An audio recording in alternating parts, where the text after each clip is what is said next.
everybody, hope you all are fine. Open your English translation book at page number 10. আমরা শিখছিলাম আর্টিকেলসের ব্যবহার, আমরা অ্যানের ব্যবহার শিখছিলাম। আগের দিন আমরা নাম্বার 16 পর্যন্ত পড়েছি, 17 পর্যন্ত পড়েছি। আজকে আমরা 18 থেকে শুরু করব। একটি খাতা কি হবে তাহলে? অ্যান এক্সারসাইজ বুক।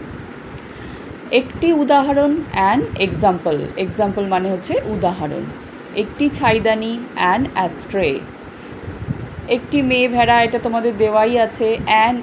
একটি ইঞ্জিন, অ্যান ইঞ্জিন। একটি ওক গাছ, অ্যান ওক ট্রি। একটি বৃদ্ধ মানুষ, অ্যান ওল্ড ম্যান।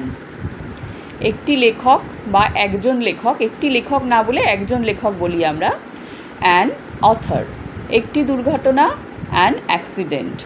একটি নোঙর। নোঙর হচ্ছে একটা লোহার তৈরি ভারী জিনিস, আংটার মতো, যেটা জলের মধ্যে ফেলে দেওয়া হয়, কাদায় গেঁথে যায়, গিয়ে নৌকো বা জাহাজ আটকে থাকে, জলের ভেসে চলে যায় না, তাকে বলে নোঙর।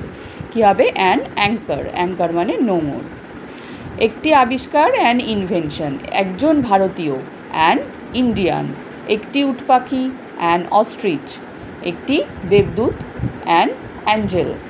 একটি রাগী লোক, an angry person or an angry man.